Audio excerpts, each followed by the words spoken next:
안녕하세요. 오늘 여러분들과 함께 머신러닝과 인공지능에 대해서 알아가 보도록 할 텐데요. 먼저 인공지능이 무엇인지를 한번 알아보고요. 그 다음에 머신러닝이란 게 어떤 건지 그걸 통해서 우리는 오늘 할 활동인 닮은 연예인 찾기와 머신러닝을 기반으로 한 미로 탈출을 한번 구현해 볼 겁니다. 자, 인공지능, 인간의 사고 능력을 가진 기계라고 표현할 수 있는데 여기에서 오늘 우리는 인공지능의 의미를 이해하고 영화 속 인공지능을 통해 미래 인공지능의 형태와 역할을 한번 추측해 볼 거고 현 시대의 인공지능 활용을 이해해 보도록 하겠습니다. 인공지능을 조금 더 쉽게 친근하게 이해하기 위해서 제가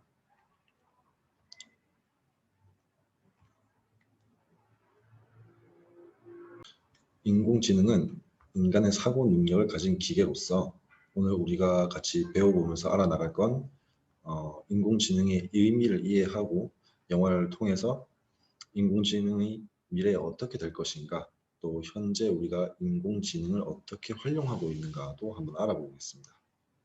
자, 인공으로 시작되는 단어가 혹시 어떤 게 있을까요? 여러분들 혹시 생각해 본 적 있나요? 선생님은 바로 생각이 날 것 같아요. 인공하면 일단 오늘 우리가 배우고 있는 인공지능이 있겠죠. 또 뭐가 있을까요? 인공지능, 또 그렇죠. 인공위성도 있겠죠. 또 뭐가 있을까요? 인공호수나 인공눈물 등등등이 있을 거예요. 자, 그러면 이런 단어들이 뜻하는 의미가 과연 뭘까요? 그러면 반대로 한번 물어볼게요. 지능,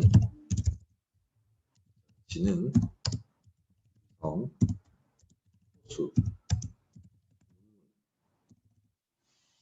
자, 위에 있는 단어들과 밑에 있는 단어들. 인공이 붙고 안 붙고의 차이인데 과연 여러분들은 차이점을 알 수 있을까요? 자, 잘 모르시겠다고요? 그러면 선생님과 같이 한번 알아가 보도록 합시다. 죄송해요. 자, 인공은 사람이 하는 일을 뜻하며 사람이 어떤 물체에 인위적으로 가하는 힘이나 작용을 뜻하는 겁니다. 그래서 위성이라는 거는 본래 말하면은 행성 주위를 돌고 있는 작은 어떠한 큰 소행성이라고 할까요? 그런 거라고 비유를 할 수 있는데 이제 인공위성은 사람이 인위적으로 그렇게 돌고 있는 위성처럼 만들어 놓은 물체를 말하는 거죠. 또 인공 눈물도 우리가 눈에서 흐르는 그 눈물 대신에 사람이 만들어서 눈에 넣어도 안 아픈 인공 눈물을 만들어 본 거죠. 그런 식으로 이해를 하시면 될 것 같아요. 인공이 붙어 있는 단어는 사람이 어떤 힘이나 작용을 물체에 가해서 인위적으로 무언가를 했다라는 걸로 표현을 할 수가 있어요. 자, 그래서 인공지능은 어떻게 만들어지게 된 거냐 하면 이제 존 매컷이라는 어떤 분이 계셨어요. 이분은 1950년대쯤에 이제 계셨었는데 그분이 최초로 사람의 지능을 어떻게 하면 기계에 넣을 수 있을까라는 생각에서부터 시작되게 되었어요. 그래서 1950년대 인공신경망이라는 개념이 처음 만들어지게 됐고요. 여기 보시면 인공신경망 보이시죠? 이게 1950년대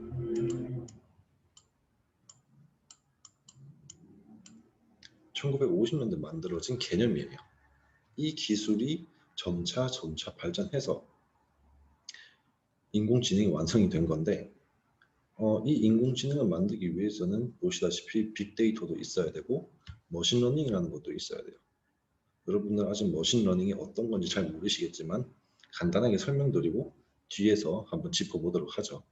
빅데이터는 어떤 건지 아시죠? 많은 데이터를 빅데이터라고 하는 거예요. 근데 이렇게 하기 위해서는 1950년대에 지금과 같은 상황이 전혀 없었죠. 그죠? 그렇기 때문에 2000년 아니죠. 21세기에 와서야 드디어 빛을 발하게 되는 겁니다.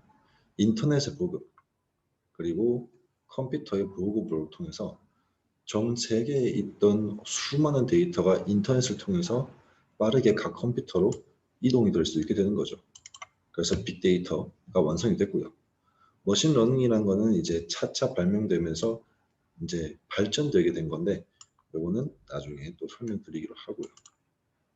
그리고 1950년대부터 점차 발전되고 살이 붙어서 이 인공신경망이라는 기술 자체가 또 발전을 하게 됩니다. 그래서 이 세 가지가 다 합쳐져서 오늘날의 인공지능이라는 AI가 탄생하게 되는 거죠. 자,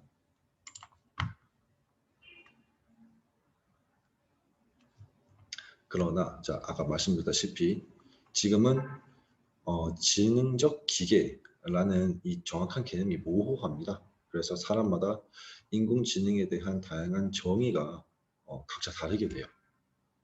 여러분들이 생각하는 인공지능의 정의가 오늘 수업으로 인해서 여러분만의 그런 개념으로 자리 잡았으면 좋겠어요. 여러분들이 이해를 조금만 돕고자 영상을 한 개 준비했습니다. 영상은 구글, 네이버, 카카오에서 개발한 인공지능 스피커를 서로 이제 갖다 놓고서 대화가 잘 되는지 한번 비교 실험한 영상이에요. 잠깐 보고 오도록 할게요.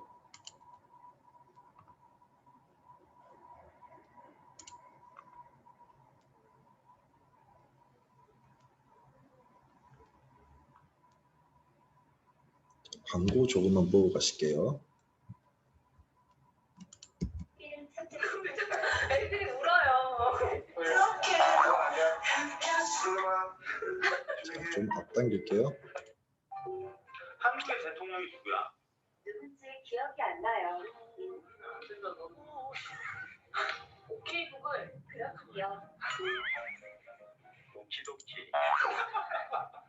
한국의 대통령이 누구야? 대한민국의 대통령은 문재인입니다. 한국의 대통령은 누구야? 문재인은 1953년에 태어난 대한민국의 대통령입니다. 외국어 영역입니다. What's your name? Hey 카카오, what's your name? 카카오라고 불러주세요. 오케이 구글 What's your name? 잘 못 들었어요. 제 이름은 구글 어시스턴트예요. 글로벌 What's your name? 임재범의 안녕하세요. 카카오, 저기, 흘러가랍니다. 이게 뭔데? 저도 같이 웃고 싶었어요. 예. 글로벌 조용해. 아 이거 지금 되게 끼고 싶어하네요. 미안합니다를 일본어로 Hey 카카오, 미안합니다가 일본어로 업데이트를 준비 중인 기능이에요. 오케이 구글 일본어로 미안합니다가 뭐야? 모시와게 아리마센. 맞아?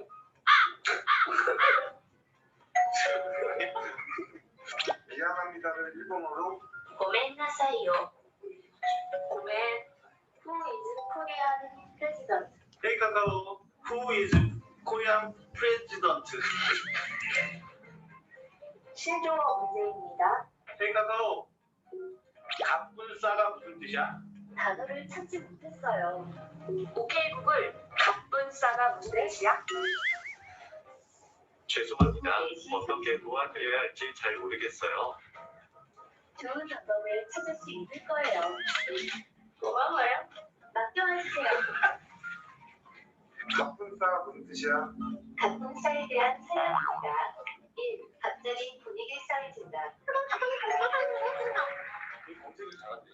영재가 영재 지금 자, 여기까지 보도록 할게요.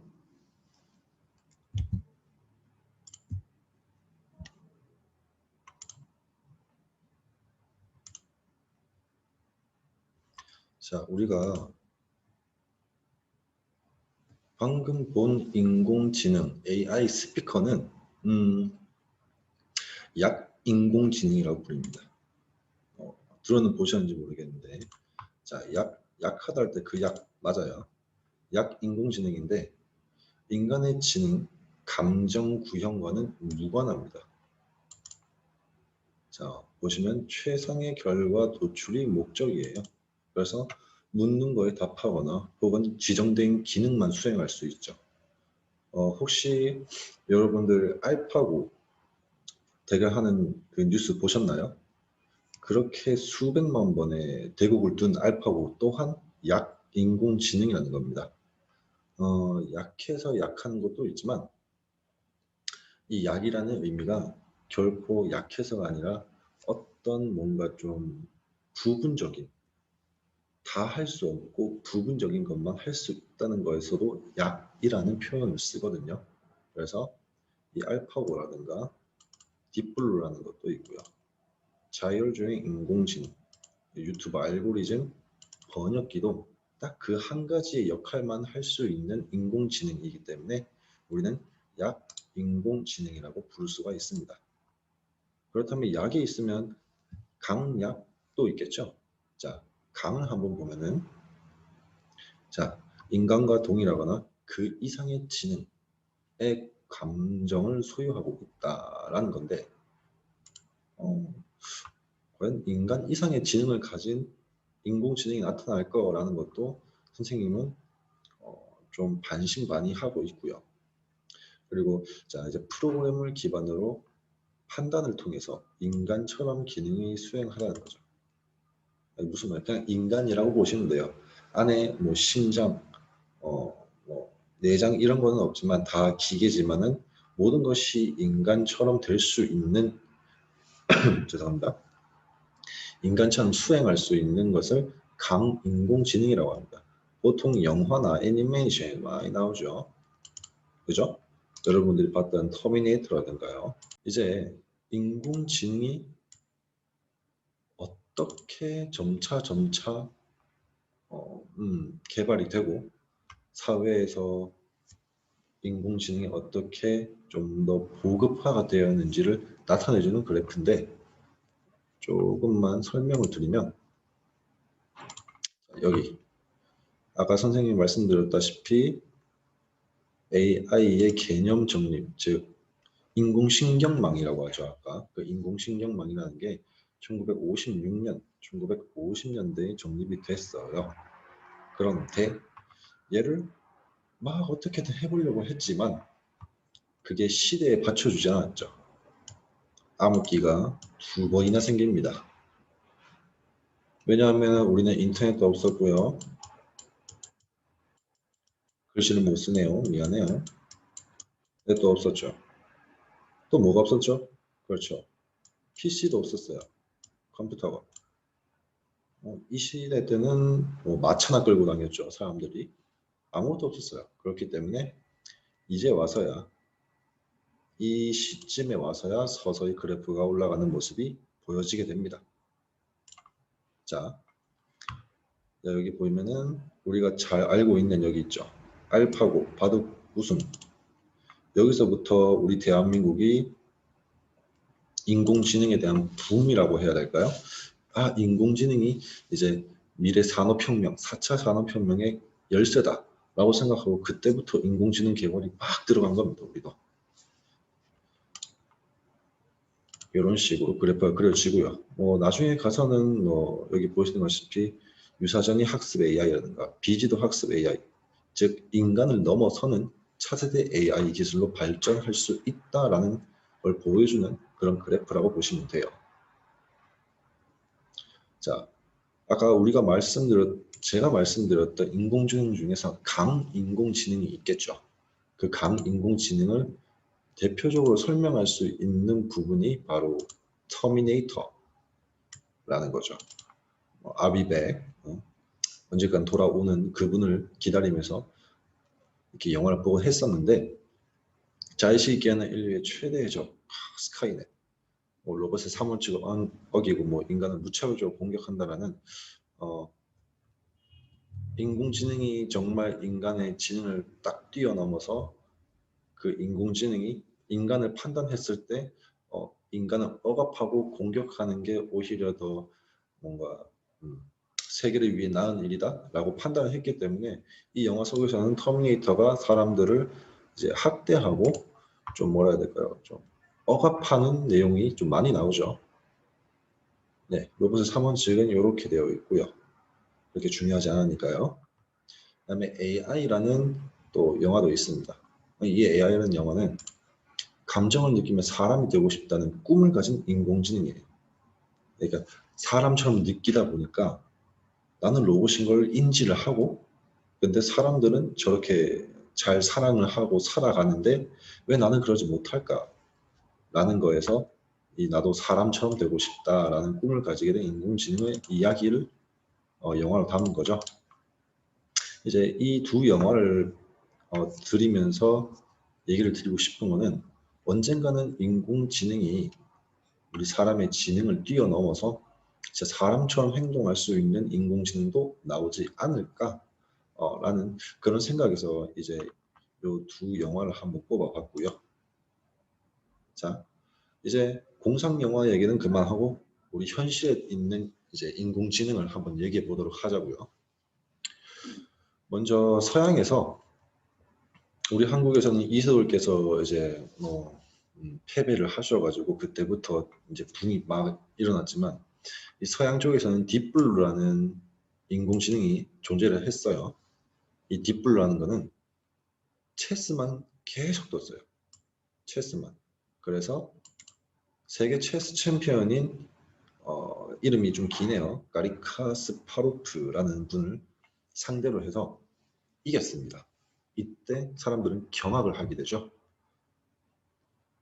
체스는 인간만이 둘 수 있고 수많은 경우의 수가 있는데 인간을 이기고서 이제 인공지능이 이겨버린 거죠.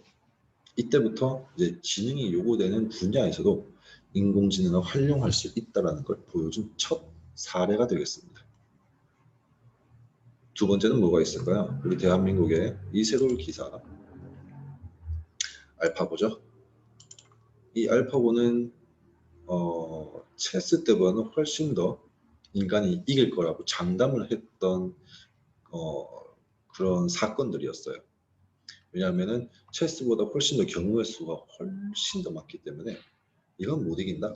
이거는 사람밖에 할 수 없다. 라고 했지만 어떻게 우리 인공지능이 4대1로 이겨버렸죠. 그래서 이때부터 4차 산업혁명에 대한 관심의 증폭과 함께 많은 직업의 잔존 여부에 대해서도 왈가왈부가 많았습니다. 그래서 이제는 여러분들이 인공지능에 대한 사례도 한번 봤었고요. 인공지능의 그런 영화도 한번 예를 들어가면서 어떤 식으로 이제 인공지능이 발전이 되면은 우리한테 어떤 영향을 끼치는가, 어떻게 우리한테 그런 어떤 일들이 생길 수 있는가 그런 것도 한번 알아봤는데 이제는 여러분들이 한번 직접 보고서 인공지능이 누구이고 인간이 누구인지를 한번 여러분들 선택해보는 시간을 가져보도록 할 겁니다. 영상을 준비해 봤으니까요. 영상을 보면서 이제 속으로 이거는 사람이 그린 그림, 이거는 인공지능이 그린 그림 이라면서 한번 판단해 보면서 영상을 봐주셨으면 좋겠어요.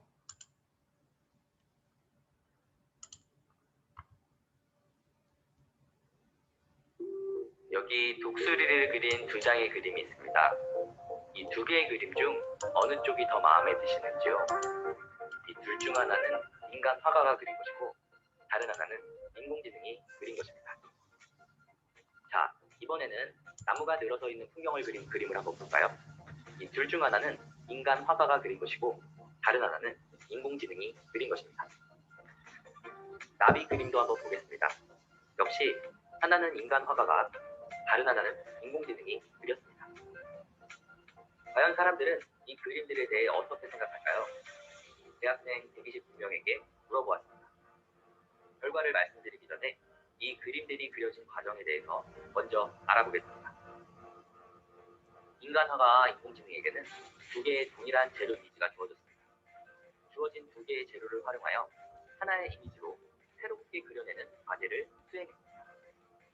왼쪽 이미지에서는 대상의 형태를 가져오고 오른쪽 이미지에서는 스타일이나 패턴을 가져와서 하나의 이미지로 새롭게 그리는 과제입니다. 학생들에게는 두 가지를 물었습니다. 첫째, 두 개의 재료 이미지의 특징이 잘 반영되었나요? 둘째, 예술적으로 아름답다고 느껴지나요? 이에 대한 응답은 1점에서 5점 사이로 답하도록 하였습니다. 자, 그럼 이제 결과를 확인해 볼까요? 독수리 그림에 대한 결과입니다. 왼쪽이 인간 화가의 그림이고 오른쪽이 인공지능의 그림이었습니다. 특징 추출면에서는 인간이 근소한 차이로 높은 점수를 받았습니다. 그러나 예술적 아름다운 면에서는 인공지능이 더 높은 점수를 받았습니다. 이번에는 나무 풍경 그림을 보겠습니다. 역시 왼쪽이 인간 화가의 그림이고 오른쪽이 인공지능의 그림이었습니다. 특징 추출면에서는 인간 화가에 비해 인공지능이 상당히 높은 점수를 받았습니다. 예술적 아름다움에 있어서도 인공지능이 인간 화가보다 높은 점수를 받았습니다. 자, 이제 마지막으로 나비 그림도 확인해 보겠습니다. 특징 추출과 예술적 아름다움 모두에서 인공지능이 인간 화가에 비해 상당히 높은 점수를 받았습니다. 새 그림에 대한 평균도 한번 볼까요? 인공지능이 인간 화가에 비해 특징 추출과 예술적 아름다움 모두에서 상당히 높은 점수를 받았습니다. 이런 이상한 실험을 왜 했냐고요? 인공지능이 화가로서 인간들에게 받아들여질 수 있을지 궁금했기 때문입니다. 그림을 그린 것이 인공지능이라는 것만 알려지지 않는다면 사람들은 충분히 인공지능의 그림에서도 아름다움을 느낄 수 있는 것으로 보입니다. 과연 여러분들은 어떻게 생각하시나요? 인공지능도 예술가가 될 수 있을까요? 이 영상에 대한 좀 더 자세한 내용은 아래의 링크와 도서 다빈치가 된 알고리즘에서 확인하실 수 있습니다. 자, 영상 잘 보셨나요?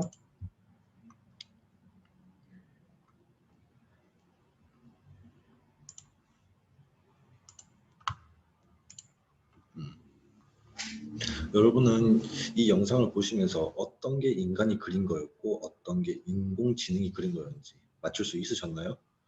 그리고 여러분들이 생각했을 때 과연 어떤 게 더 내가 느꼈을 때 아름답다, 예술적이었다라고 생각하셨나요? 과연 그게 인간의 그림이었을까요? 아니면 인공지능의 그림이었을까요? 선생님 같은 경우는 독수리 그림, 이 첫 화면에 나오는 그림 중에서는 인간분한테는 죄송하지만 선생님은 여기 인공지능이 그린 독수리가 좀 더 아름답다고 느꼈어요. 여러분들은 어땠는지 좀 궁금하긴 하네요. 자, 그러면 이 인공지능을 보기만 할 게 아니라 이번에는 여러분들이 직접 인공지능과 대결해보는 프로그램이 있습니다. 같이 한번 해볼까요? 하면서 여러분들이 이제 20번을 이길 수 있을지가 궁금한데 20번 하면 시간이 조금 오래 걸리는 경향이 있으니까 딱 여러분들이 10판을 이길 정도만 가위바위보로 진행해 보자고요. 여기 이 보이시는 사이트에 들어가시면 되는데 굳이 안 그러셔도 구글란에 죄송합니다.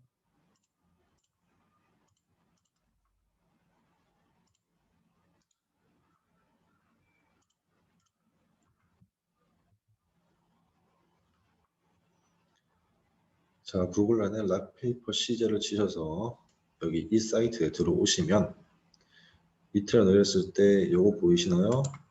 주먹이 맞대고 있죠. 여기가 대결할 수 있는 프로그램입니다. 자, 선생님과 함께 여러분도 함께 총 10판을 이길 때까지 인공지능이 몇 판을 이기는지 한번 가위바위보를 해보도록 하죠. 자, 10판 시작할게요. 자, 선생님이 10판을 이겼습니다. 여러분들 10판 이기셨나요?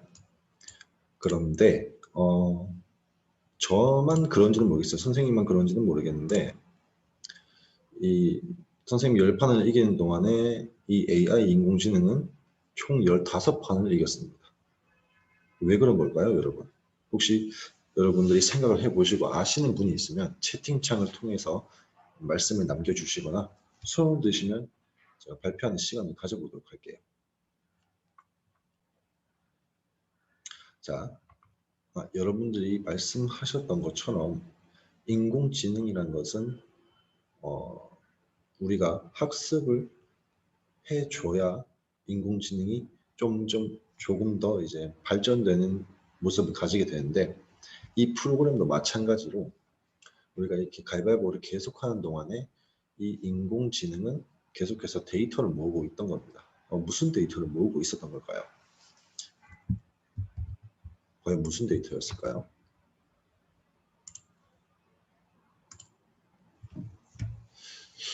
자, 어떤 거냐면 내가 가위를 낸 다음에 보자기를 낼 것이다.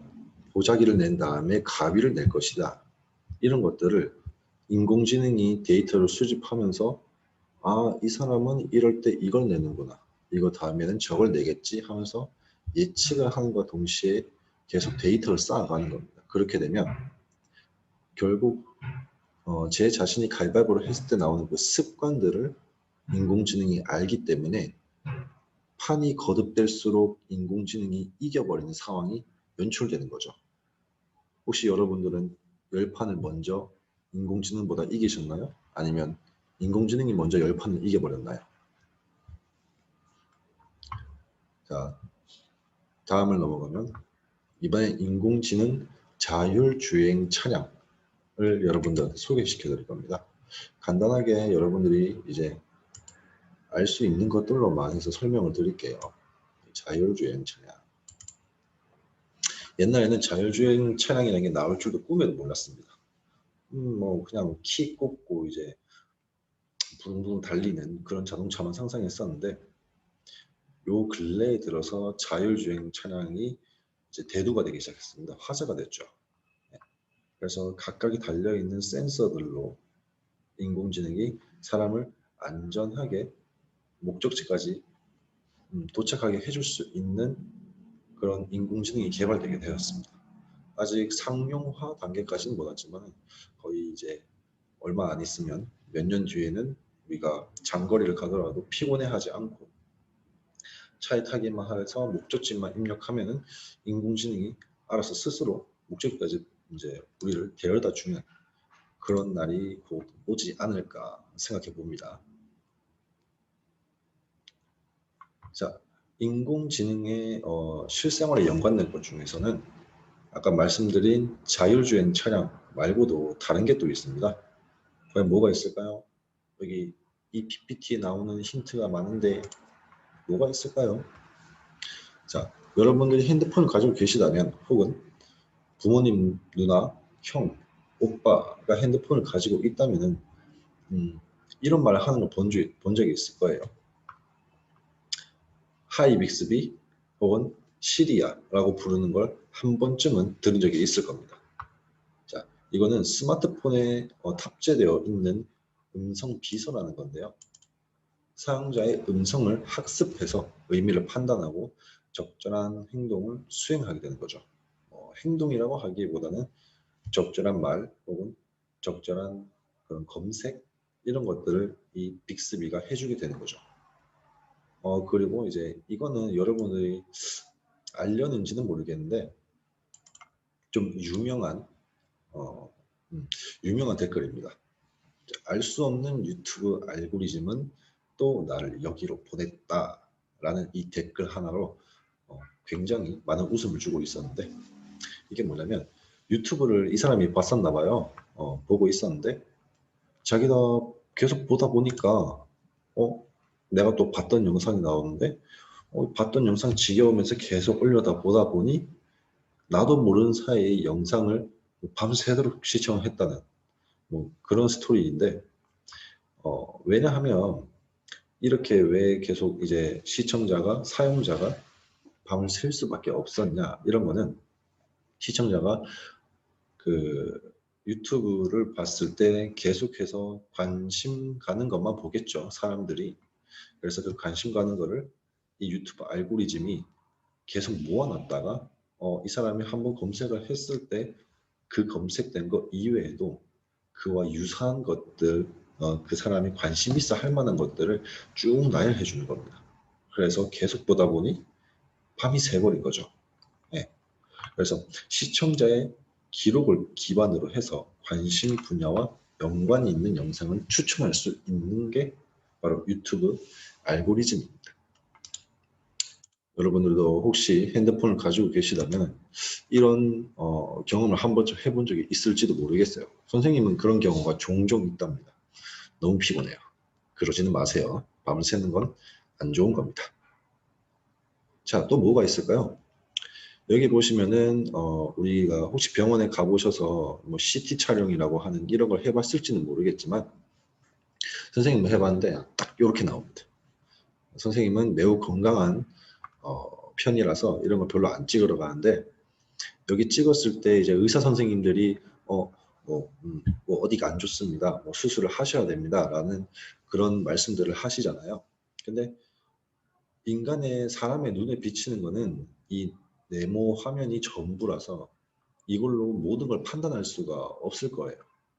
심지어 의사 한 명이 이 사진을 봤을 때는 더더욱 그렇겠죠. 병원에 있는 모든 의사들이 이걸 보고 이게 어떤 거다. 한 사람은 폐암 뭐 1기다. 어떤 사람은 말기다라고 할 수 있고 아니다. 폐에 물이 찼다. 아니다. 기흉이다. 라고 할 수도 있는 그런 상황들이 펼쳐질 겁니다. 그렇지만 인공지능을 사용한다면 이 인공지능에 이 CT 인공지능이라고 이름을 한번 붙여볼게요. CT 인공지능 AI Intelligent Artificial이라는 AI 인공지능이라는 의미예요. 자, CT AI라고 이름을 붙인 이 AI에 우리가 지금부터 그 전에 훨씬 전에 있던 데이터를 모조리 끌어다가 이 AI한테 전부 다 넣어준다고 치면은 그 수많은 세월 동안 수많은 환자들이 겪어왔던 수많은 병증을 이 AI가 통합을 딱 해서 가장 높은 확률이 있을 법한 병 혹은 증세를 말하게 되는 거죠.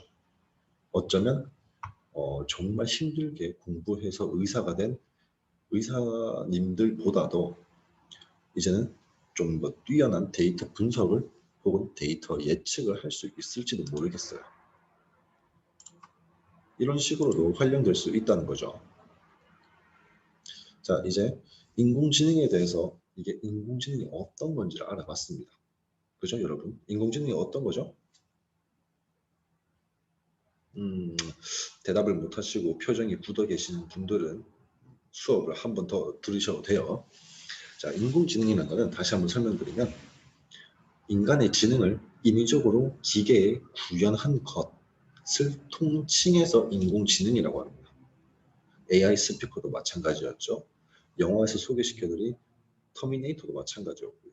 감정을 가져서 사람이 되고 싶다는 AI도 있었고요.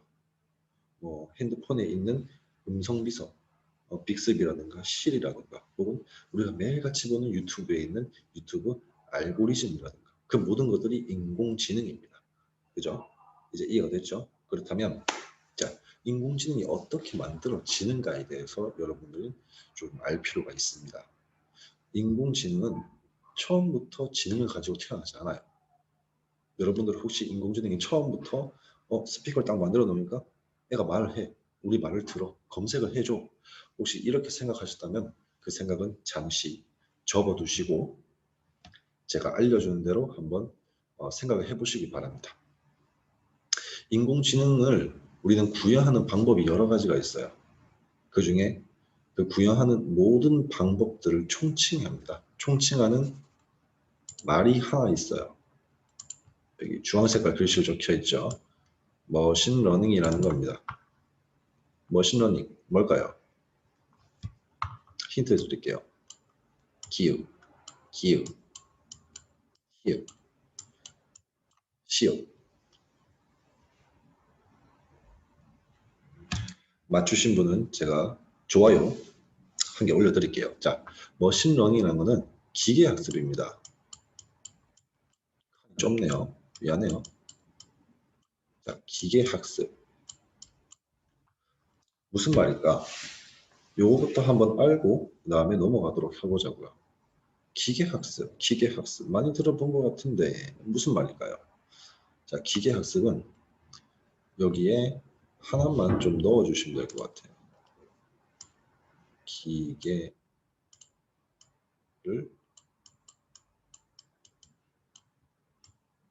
기계를 학습한다 라는 거죠.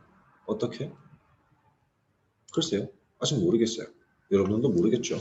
자, 기계를 학습시키는 방법. 이걸 머신러닝이라고 부릅니다. 그렇죠? 그래서 우리는 이 기계 학습을 시키는 방법이 무엇이 있는지, 그게 어떤 분야에 쓰이고 있는지도 한번 여러분들과 알아가면서 PPT를 넘겨보도록 할게요. 첫 번째는 머신러닝, 기계학습이라는 겁니다. 자, 기계학습이라는 것은 보시는 것처럼 인공지능의 한 분야이고, 자, 컴퓨터에게 학습할 수 있는 능력을 부여하는 것입니다. 컴퓨터에게 학습할 수 있는 능력을 부여한다. 무슨 말이죠, 여러분? 능력을 부여한대요. 신인가? 아닌 것 같죠? 자, 컴퓨터에게 학습할 수 있는 능력을 부여한다. 어떻게 부여할까요? 어떻게? 그림 한번 보면서 생각도 한번 해보시고, 자, 어떻게 하는가 하면 experience, feedback 이런 게 나옵니다. experience, feedback. 영어를 잘하시는 분은 바로 해석이 될 겁니다. 자, 경험. experience는 경험이죠. 그 경험을 누구한테 주고 있죠? 여기 컴퓨터가 앉아있죠. 여기 보이시나요? 여기 보시면 컴퓨터가 한 대, 두 대, 세 대, 네 대, 다섯 대 이렇게 앉아있어요. 이 컴퓨터에게 사람이 experience, 경험을 주는 겁니다. 이렇게 아시겠죠? 그럼 경험을 주면은 이 컴퓨터는 어떻게? 학습을 하겠죠. 학습을 한 것과 동시에 그 학습을 다시 우리한테 도출해서 결과물을 내줍니다. 그리고 우리는 그것이 맞는 건지 아닌 건지 판단을 하면서 이건 아니야, 그래 이건 맞았어 라고 하면서 다시 기계한테 피드백을, 다시 기계한테 경험을 주입시켜 주는 거죠. 그런 식으로 계속해서 돌아가다 보면 이 기계가 우리가 전에 학습시켜줬던 무언가를 말했을 때, 무언가를 알려달라고 했을 때 기계 스스로가 대답을 해줄 수 있다는 거죠. 그에 대한 해결점, 문제점들을. 그죠? 이런 식으로 이해를 하시면 될 것 같아요. 무슨 말인지 알겠죠? 머신러닝은 그래서 기계를, 컴퓨터를 학습할 수 있게 하는 능력을 부여하는 거예요. 오케이? 자, 그래서 우리가 학교에서 보면은 혹시 야자라는 걸 해봤을지 모르겠는데 선생님은 야자를 별로 좋아하지 않았어요. 야간 자율학습이라고 밤까지 남아서 한 10시까지 남아서 계속 공부하고 이런 때가 있었는데 여러분들 지금은 안 하려는지도 모르겠네요. 여튼 그런 학습 방법도 있었고 여러분들이 어렸을 적에 뭐 공부를 안 해오거나 숙제를 안 해오면 선생님들한테 손바닥을 맞거나 이런 경우도 있었을 거예요. 그 모든 하나하나의 것들이 각각의 학습 방법인데 이 컴퓨터, AI를 학습시키는 거에서도 여러 가지 학습 방법이 존재한다는 거죠. 자, 첫 번째는 뭐냐? 첫 번째는 바로 지도학습. 지도학습이라는 건데 지도학습이라는 게 어떤 거냐면 쉽습니다. 한 초등학생들한테 가르쳐주는 거라고 보면 돼요. 자, 이런 그림도 괜찮지만은 흔히 말해서 1 더하기 1은 2야 라고 초등학생한테 가르쳐 주죠. 1 더하기 2는 뭐야? 3이야 라고도 가르쳐 줍니다. 이게 그냥 지도 학습이에요. 그냥 지도 학습인 겁니다. 자, 그거를 조금 더 멋있는 방식으로 한번 풀어서 설명해 보면 문제에 대한 정답을 알고 있는 데이터, 그죠? 문제에 대한 정답이 있다. 문제도 있지만 정답이 있어요. 그것을 모델에 학습시키는 방식을 지도학습이라고 하는 거죠. 여기 보는 것처럼 골든 리트리버도 있고요. 무슨 개인지는 모르겠지만 한데 개들이 많아요. 이 개 혹은 강아지가 사진이 이거야 알려주면서 데이터를 넣는 겁니다. 그죠? 그다음에 고양이도 많죠. 이 고양이가 이거야 라고 알려주면서 데이터를 계속 넣는 거예요. 그러다 보면은 자연스럽게 구분이 생기겠죠. 요렇게. 그죠? 고양이는 이쪽에 모아둘 거고 강아지는 이쪽에 모아둘 겁니다. 그래서 인공지능이 학습하는 첫 번째 방법, 지도학습. 자, 첫 번째고요. 자, 두 번째는 뭐냐? 비지도학습입니다. 비지도학습이 뭐죠? 선생님, 비지도학습이 뭡니까? B는 아니다라는 소리예요. 지도학습의 반대말이라고 보면 됩니다. 아까 지도학습은 보시면 여기 1 더하기 1이 2라고 설명을 했죠. 이게 지도학습인데, 그죠? 이 지도학습에서 비지도학습으로 넘어가면 이렇게 무슨 말인지 알겠죠? 정답이 없습니다. 문제만 줘요. 그래서 네가 알아서 맞춰라. 수많은 데이터를 주기 때문에 가능한 방법인데, 그래서 여기 보시면은 저기 고양이 사진, 강아지 사진 엄청 많죠. 이걸 데이터 셋이라고 부릅니다. 하나의 뭉침 데이터 셋이라고 부르는데 이거를 사람이 만들어 놓은 알고리즘에 딱 넣어 버리는 거예요. 대신에 이렇게 이제 컴퓨터가 AI가 이 사진은 고양이다, 이 사진은 강아지다 라고 구분할 수 있을 정도의 많은 데이터가 필요하죠. 많은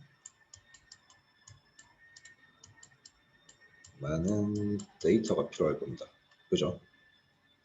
그렇게 해서 이제 이 사진을 보여주면은 고양이다라고 할 수 있고 이 사진을 보여주면은 강아지다라고 컴퓨터 AI가 스스로 분류할 수 있게끔 해주는 게 비지도 학습인 겁니다.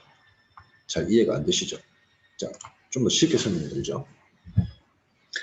여러분들의 연령이 지금 어떻게 될지 모르겠는데 나이가 초등학생쯤이면 모르겠지만 중학생까지 넘어간다. 그러면 어떻게 되죠? 시험을 칩니다. 테스트를 해요. 매일같이 시험이에요. 머리가 아프죠? 머리가 아픈 이유가 뭐죠? 그렇죠. 생각을 합니다. 생각을 해서 정답을 도출하려고 여러분들이 머리를 쓰는 거예요. 그래서 정답이 나왔어요. 그게 고양이일 수도 있고 강아지일 수도 있어요. 그렇죠? 그래서 여러분들이 푸는 문제는 사진이라고 보시면 되고요. 사진이고 여러분들이 답을 내는 게 고양이나 강아지라고 보시면 돼요. 하지만 이제 이 사진이 처음에는 고양이인지 강아지인지 잘 몰라요. 그래서 비지도 학습이라는 겁니다. 이제 이해가 좀 되시나요? 자, 이제 지도 학습과 비지도 학습 두 가지를 넘어서서 딥러닝이라는 개념을 여러분들한테 알려드릴 겁니다. 자, 딥러닝은 뭐냐면 여기 보시면 사람이 안 가르쳐도 된대요. 가르침이 없어. 기계가 스스로 학습을 한대요. 심지어 상황까지 예측을 한대요. 선생님, 이러면은 큰일 아닌가요? 이렇게 어떻게 가능한가요? 기계가 손이 있어가지고 막 프린트를 자기 얼굴에 막 갖다 대면서 이건 고양이다라고 막 하는 건가요? 아니죠. 그런 식으로 이해하시면 안 되고요. 딥러닝은 학습할 데이터가 많아질수록 성능이 좋아집니다. 이 말은 뭐냐면 자, 전 PPT를 볼게요. 전에 있던 PPT 여기 보시면은 요거 보이시나요? 요거 자, 군집 분석 등 알고리즘이라는 거를 여기서는 사람이 넣어줍니다. 사람이 딱 넣어줘가지고 이거는 이렇게 했을 때 어떤 거, 이렇게 했을 때 어떤 거 식으로 비슷한 것끼리만 분류할 수 있도록 해주는 거예요. 그걸 사람이 넣어준 건데 요거는 그게 없어요. 그게 없다라는 거죠. 맨 땅에 헤딩하는 느낌이에요. 이거는. 그래서 맨 땅에 헤딩을 하는 건데 그럼에도 불구하고 기계가 스스로 학습하기 위해서는 그만큼 많은 데이터가 있을수록 성능이 좋아지는 건 맞는 말이죠. 어떤 식으로 예를 들면 좋을까요? 선생님이 한글도 몰라요. 영어도 모르고 선생님이 아는 거는 아무것도 없어요.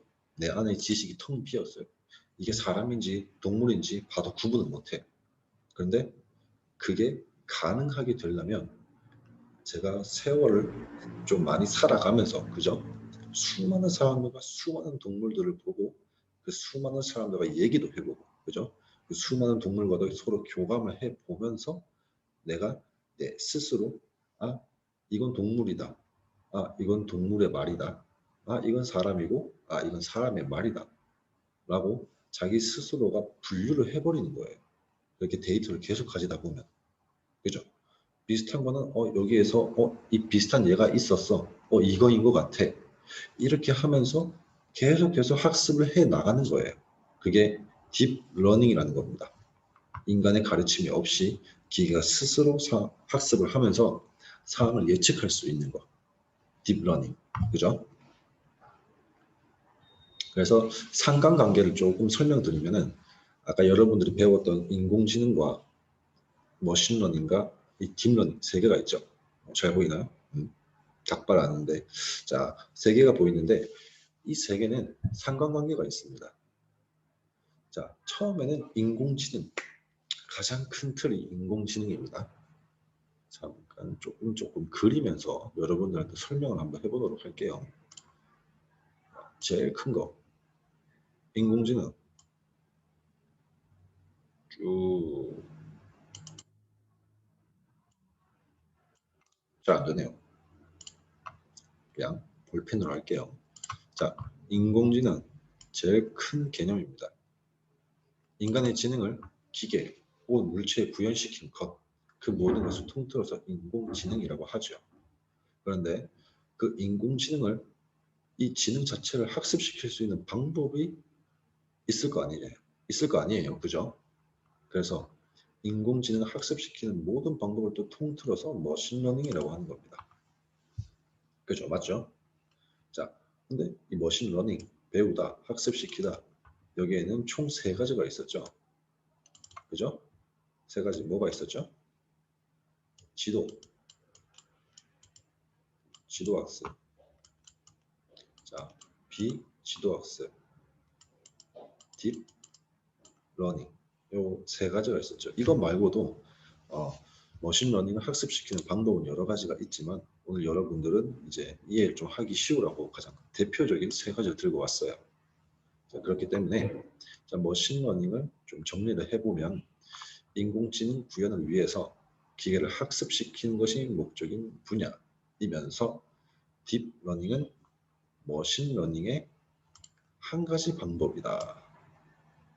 그죠? 여기 한 가지 방법, 그냥 수많은 방법들 중에 하나다라고 보시면 되는 거예요. 이 머신러닝을 하기 위해서는 아까 선생님이 말씀한 것처럼 이제 말씀드린 것처럼 수많은 데이터, 빅데이터가 필요하죠. 그죠?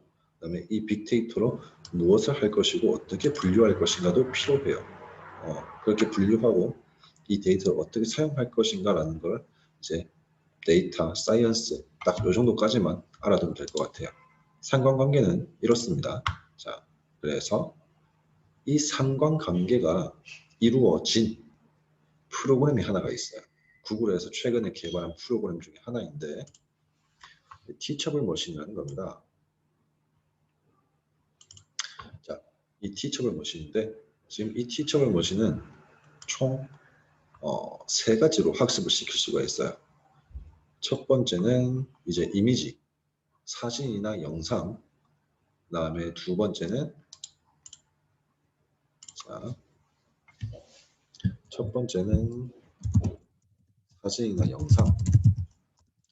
자, 두 번째는 음성입니다. 소리로 인식할 수 있는 기능도 있고요. 세 번째는 동작, 포즈라고 하죠.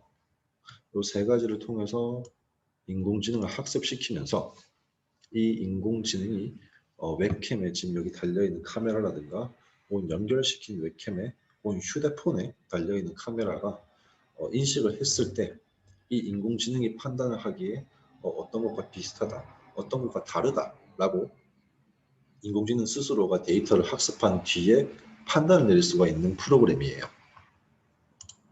이해하셨죠? 자, 이제 여러분들과 함께 이 지도 학습의 원리를 이용한 티처블 머신을 배워보게 될 겁니다.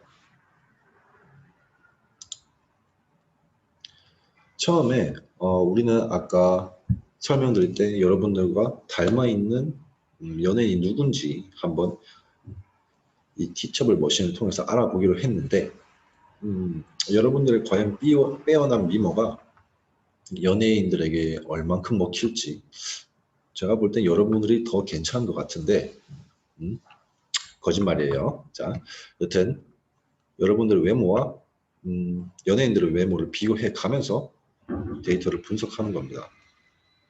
자, 첫 번째는 우리 티처블 머신이라는 구글 웹사이트에 접속을 해야 돼요. 먼저 지금 접속하지 마시고 선생님이 설명을 조금 드린 다음에 선생님과 같이 한번 해보자고요. 아셨죠? 자, 접속을 하고요. 두 번째는 이 버튼 Get Started라는 버튼을 한번 눌러줍니다. 그러면 이 화면이 나오죠. 우리가 오늘 할 거는 이미지, 사진을 통해서 할 거기 때문에 여기를 선택해 주세요. 자, 그다음에 여러분들이 평소에 좋아했던 여하고면은 여자 학생이면은 이제 여자 연예인이라든가 아니면 남자면은 남자 연예인, 가수, BTS도 있을 거고 아이유도 있을 거고 그죠? 많은 연예인들을 쭉 사진을 한 10장씩 혹은 15장씩 모아가지고 각각의 폴더에 막 담아주세요. 분류 작업을 실시한 뒤에 이제 업로드를 시킬 겁니다. 업로드를 시킬 겁니다. 이렇게 보이시죠? 업로드를 시키면 이제 선미 사진이면 선미 사진도 쭉, 다음에 장범준 사진이면은 장범준 사진 쭉 이런 식으로 해서 업로드를 시키면 돼요. 아시죠? 그렇게 어렵지는 않아요. 그 다음에 이제 트레인을 시킬 건데 트레인, 훈련이라는 거죠. 여기서는 학습이라고 합니다. 학습을 시킨 이 모델을 이제 여기 나와 있는 이걸로 도출될 거예요.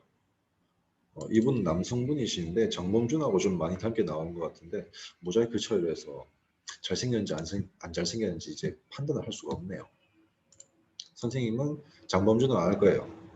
기대하셔도 좋습니다, 선생님. 자, 데이터 업로드 후 머신 학습을 실시합니다. 웹캠을 이용해서 머신의 학습 결과 바탕으로 닮은 연예인을 판단할 수가 있어요. 그렇죠? 자, 여기까지 하면은 이제 티처블 머신을 통해서 인공지능이 얼만큼 우리 얼굴을 판단을 잘 하는지, 누구와 닮아 있는지를 한번 실험해 보도록 하겠습니다. 자, 이제부터 선생님과 함께 실습을 해볼 거예요. 자, 구글로 들어가 주시고요. 자, 구글. 한글로 티처블 머신이라고 쳐도 되거든요. 티처블 머신. 자, 들어가 줍니다.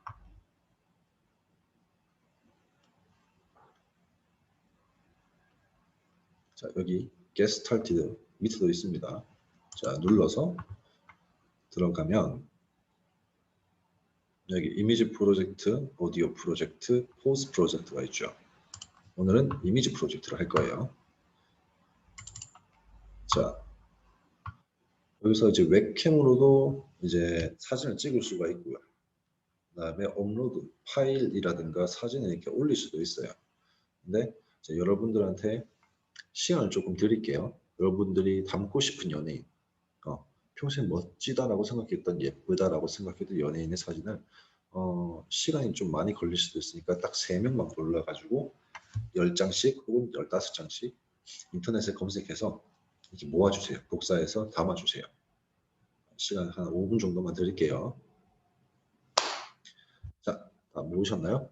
그렇다면 이제 업로드를 시켜볼 건데 각각 이 클래스 클릭하시면은 이름을 바꿀 수가 있어요.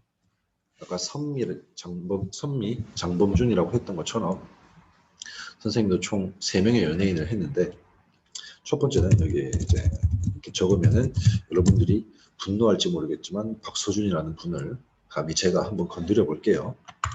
업로드를 눌러줍니다. 여기 위에 있는 네모판을 눌러주시면은 자 이렇게 나와요. 선생님은 연예인 사진에 담아놨답니다 벌써. 자, 박서준 여기 쭉 들어갑니다. 그죠? 그리고 X를 설정 눌러주면 이제 업로드가 완료된 거예요. 두 번째는 강하늘. 이런 식으로 해서 여러분들도 업로드를 한번 시켜주세요. 다 되신 분은 잠시만 기다려 주시고요. 박서준, 강하늘 됐고요. 자, 마지막으로 한 개 더. 여기 밑에 보시면은 Add a Class 보이죠? 이거 한 개 누르시면은 한 개가 더 생깁니다. 자, 선생님 마지막으로 김종국 씨를 한번 해볼게요. 선생님은 얼굴 말고 몸을 담고 싶어요. 김종국은 꿈이에요, 꿈. 자, 이렇게 자, 잘 보이시나요? 그죠? 그 다음에 뭘 어떻게 해야 되죠? 이제 학습을 시켜줘야 되죠? 자, 학습 한번 시켜볼게요. 한 1분 정도 시간이 걸리니까 잠깐만 기다려 주시고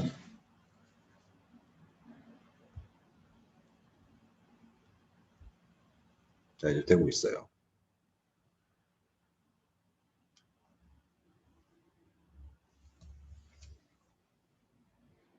자, 됐는데 어라? 선생님이 지금 이 웹캠이 안 나오나 봐요. 이게 지금 여러분들하고 이제 화상 수업을 한다고 노트북에 있는 웹캠을 그 줌 프로젝트 프로그램으로 해 돌렸기 때문에 안 되는 것 같은데 잠깐만 선생님이 비디오를 살짝만 꺼볼게요. 여러분 죄송해요. 그래도 화면은 보일 거예요. 음성도 들릴 거고요. 들리시나요?